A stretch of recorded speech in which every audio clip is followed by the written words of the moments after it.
Self-real protection.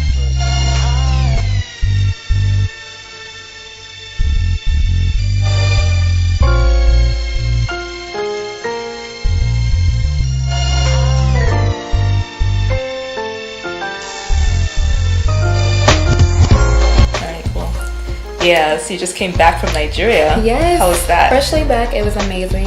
You know, anytime you get the opportunity to be home, it's just a really great experience. So this was my first time in Nigeria. Yep, and so I was wondering what that would feel like, you know, being home in Nigeria for the first time.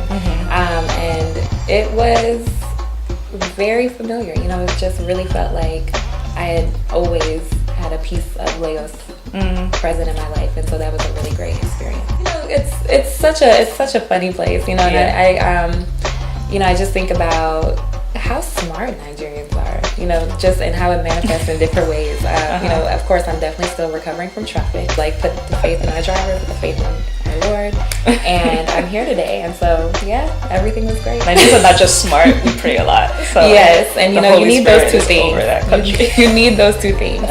So tell me, how did the trip relate to some of the things we're going to talk about today? Like, I know that you're in the space right now about thinking about how to improve quality of healthcare in Africa, but particularly in Nigeria, right? Or West Africa at least.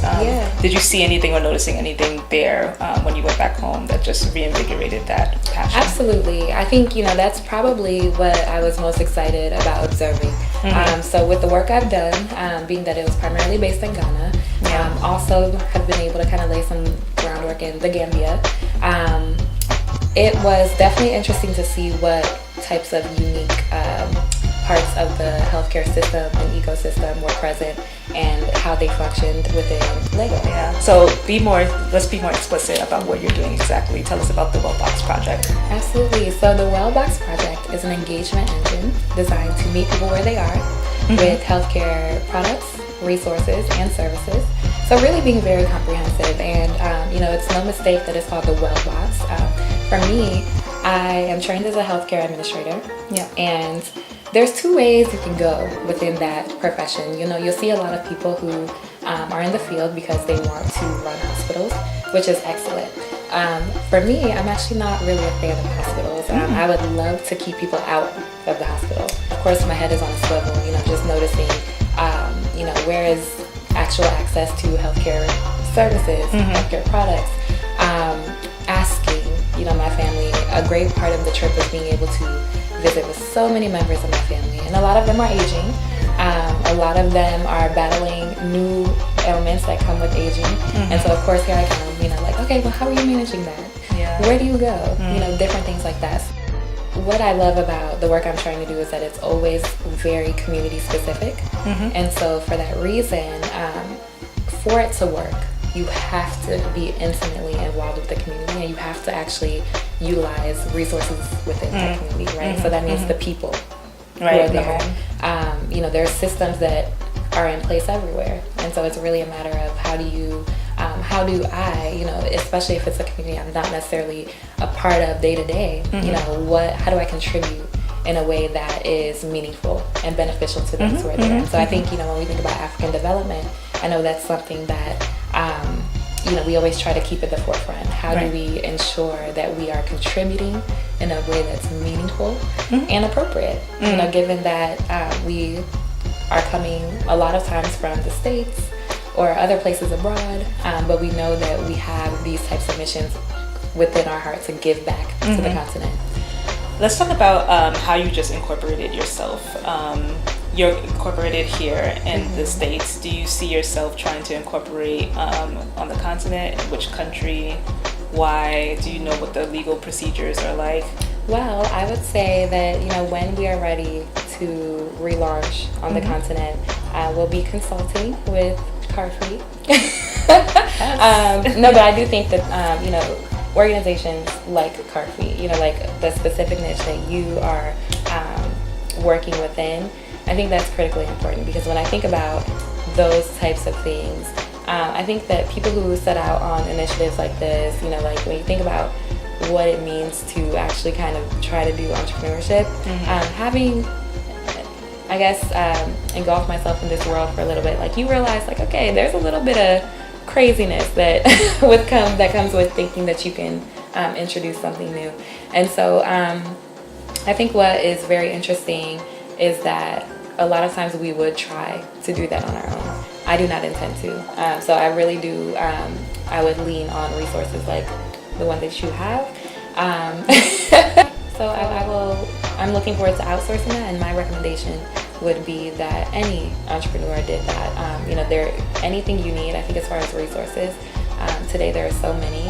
I think that is absolutely not something someone should take on their own. Mm-hmm.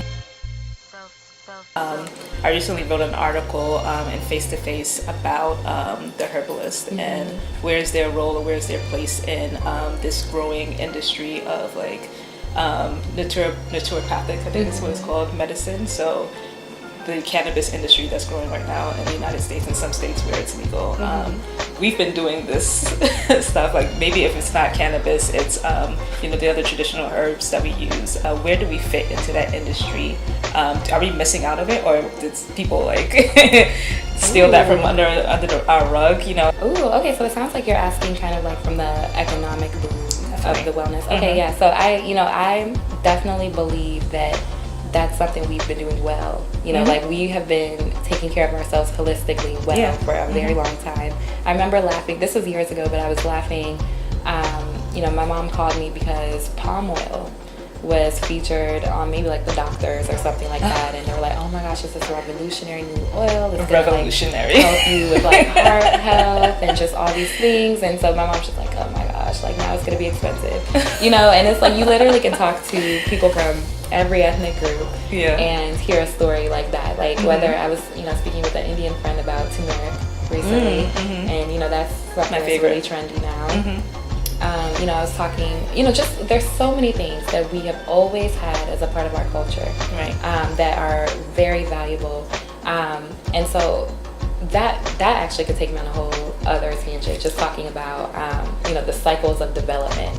Well, how do you think it's going to translate from New York to the Gambia and Nigeria? Because a lot of social entrepreneurs as well, they're not mm-hmm. starting off in a more developed country. Mm-hmm. So do you think that being here is really an advantage, or does it kind of like not let you see some of the blind spots that you may have to think about when you do go back to the continent? Oh, absolutely. I think, once again, double-edged sword. Mm-hmm. I do think that what I'm excited about is, the fact that I am just physically based here.